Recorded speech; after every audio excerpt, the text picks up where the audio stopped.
Quel a été le point de départ de l'écriture de ce livre? En fait, j'ai vraiment écrit ce livre pour les lecteurs, Respire, parce qu'ils ont tellement porté Kilomètre Zéro que j'avais envie de partager la suite de ce que j'avais vécu entre Kilomètre Zéro et aujourd'hui. Et le point de départ, c'est vraiment les lecteurs qui m'ont autorisé à être à nu, qui m'ont autorisé à être moi-même. Et j'ai une immense gratitude de ça. Donc le point de départ, c'est vous. Pourquoi avoir choisi la Thaïlande plutôt qu'un autre pays d'Asie? La Thaïlande, pour moi, c'est un de mes pays préférés. J'y vais très souvent. J'y suis allée au moins 7 ou 8 fois. Et j'ai beaucoup de plaisir à y aller pour plusieurs raisons. La première, c'est que c'est un magnifique pays déjà. J'ai fait beaucoup de pays d'Asie. J'ai eu tort de commencer d'ailleurs par la Thaïlande, parce que je trouve que c'est un des plus beaux pays d'Asie. Mais pour plusieurs raisons. Pour la cuisine, pour la gentillesse des gens, pour leur culture, il y a une philosophie très bouddhiste là-bas et très tournée vers les autres, avec beaucoup d'empathie, beaucoup de générosité. J'ai énormément de plaisir à aller là-bas. Donc pour moi, c'était une évidence que ce soit la Thaïlande pour leur rendre hommage. Pour rendre hommage à ce pays qui nous accueille toujours de façon extraordinaire. D'ailleurs, il est appelé le pays du sourire. Il porte bien son nom. Comment vous est venue l'idée d'une femme de ménage thaïlandaise comme guide de sagesse? En fait, quand je travaillais à Paris, dans les bureaux, je finissais tard le soir et il y avait une femme de ménage qui venait régulièrement, qui venait tous les soirs en fait. Et on prenait le temps de ce moment ensemble, parce qu'on n'était plus que toutes les deux. Et c'était une femme que je trouvais très inspirante parce qu'elle avait à cœur son métier, elle avait à cœur de rendre propres les locaux. Et quand elle parlait, elle avait beaucoup de culture et elle avait choisi ce métier. Et je trouvais ça très inspirant et donc j'avais beaucoup de plaisir à parler avec elle. Et c'est de là qu'est m'est venu le métier de Phueng dans Respire. Avez-vous rencontré Phueng, Surpan, Prani ou sont-ils le fruit de votre imagination? C'est toujours une histoire plutôt vraie, 95% du livre est vrai, même si les personnages et même si puisqu'il est romancé, est une fiction, enfin beaucoup des personnages sont fictifs. La réalité, c'est que c'est une inspiration de plusieurs personnes que je rencontre, plusieurs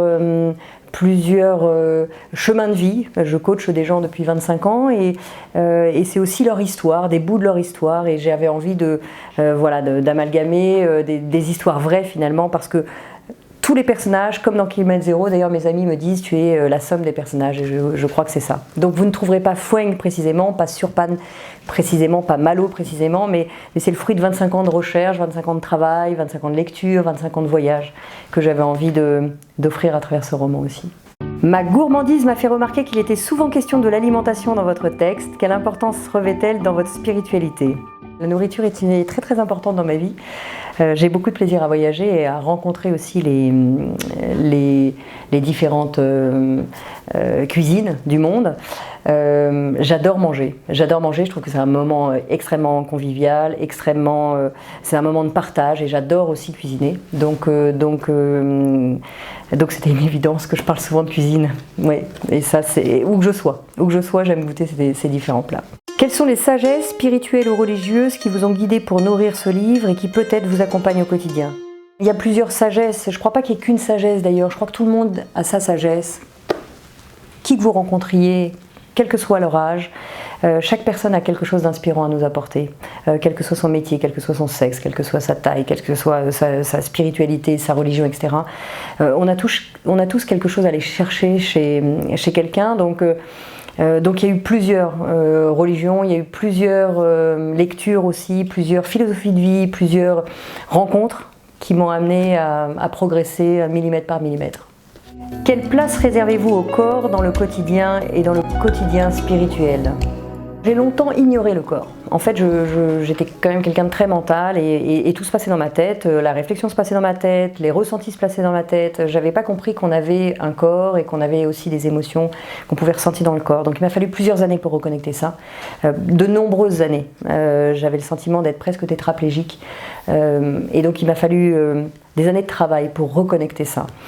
Aujourd'hui, c'est une place primordiale puisque c'est le siège de la sécurité que de ressentir nos émotions, ressentir notre corps. Et c'est évidemment tout ce travail et tout ce chemin, les méthodes aussi que j'ai pu mettre en place, que j'avais envie de partager dans Respire. Quels sont vos auteurs de chevet? Considérez-vous qu'ils vous inspirent dans votre écriture? J'ai plusieurs auteurs. Ma Bible, c'est Le pouvoir de l'instant présent d'Eckhart Tolle.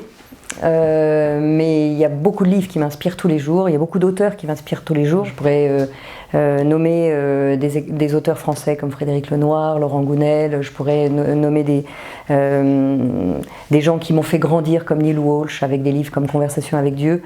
J'adore lire et j'ai lu très tardivement. Je me suis mis à la lecture très tardivement et alors au roman encore plus tardivement, ce qui est un peu paradoxal avec le fait d'écrire, mais il y a beaucoup de livres qui m'inspirent tous les jours.